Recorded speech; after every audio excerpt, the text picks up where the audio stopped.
나는 빅데이터를 지배하는 통계의 힘을 읽고 회계 분석의 역사와 의미 그리고 그 핵심이 되는 세소 제곱법의 원리에 대해 탐구해봤어. 먼저 회계 분석의 시작은 19세기 후반 영국의 통계학자 프랜시스 골턴에게서 비롯되었어. 그는 아버지와 아들의 키를 연구하던 중 아버지가 매우 크면 아들은 평균보다 크지만 아버지만큼은 크진 않았고 아버지가 매우 작아도 아들은 평균보다 작지만 그만큼 작지는 않다는 사실을 발견했어.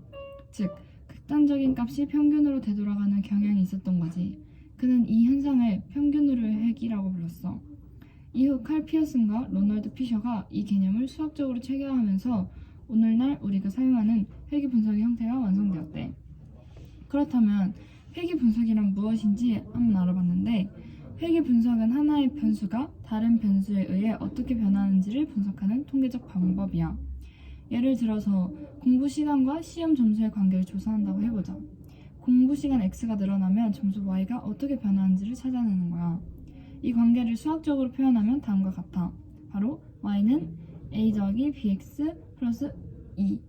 여기서 A는 직선의 절편, 즉 기본값이고 B는 기울기, 즉 공부 시간이 1시간 늘 때 점수가 얼마나 증가하는지를 나타내고 E는 예외나 오차를 의미해. 하지만 실제 데이터는 항상 완벽히 직선 위에 있지 않아서 점수는 일정한 경향을 따르지만 약간씩 흩어져 있기 때문에 그런 거야. 따라서 우리는 이 흩어진 점들을 가장 잘 대표하는 하나의 직선을 찾아야 해. 그 방법이 바로 최소 제곱법인 거지.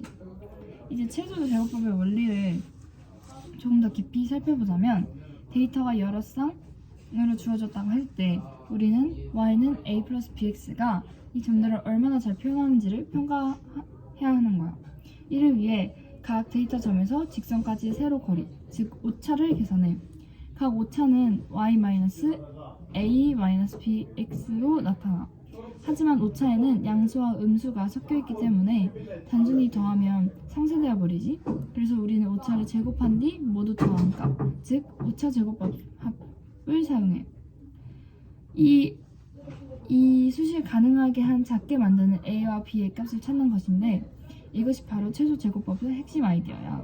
이제 이 식을 최소화하려면 미분을 사용하는데 a와 b에 대해 각각 편미분하여 0이 되는 지점을 찾으면 오차 제곱합이 최소가 되는 조건을 얻을 수 있어. 그 결과는 다음과 같아.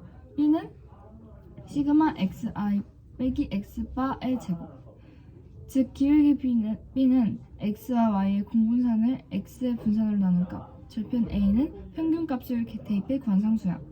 즉 이렇게 구한 직선은 모든 데이터 중 오차 제곱합이 가장 작은, 즉 데이터를 가장 잘 설명하는 직선이 돼.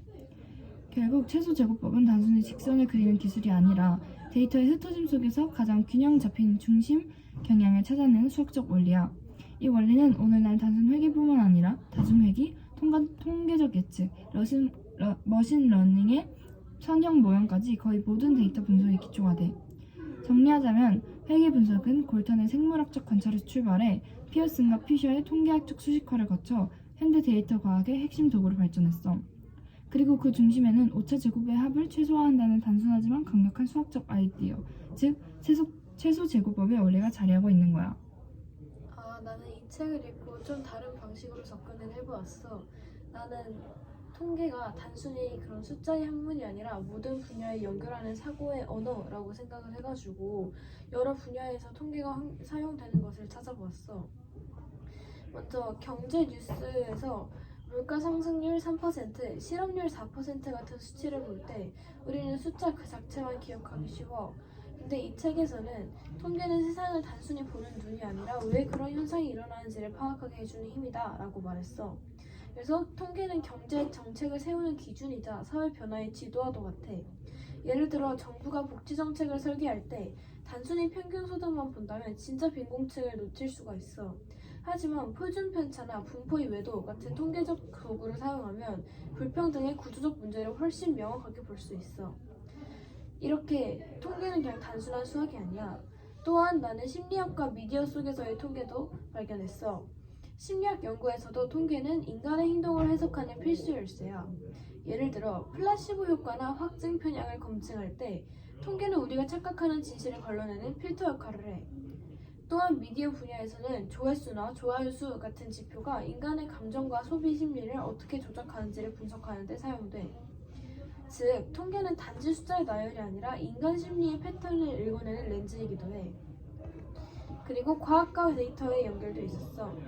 과학의 발전 역시 통계 위에서 이루어지는데 의학 실험에서 이 약이 정말 효과가 있는가를 판단하는 기준은 결국 통계적 유의성이야.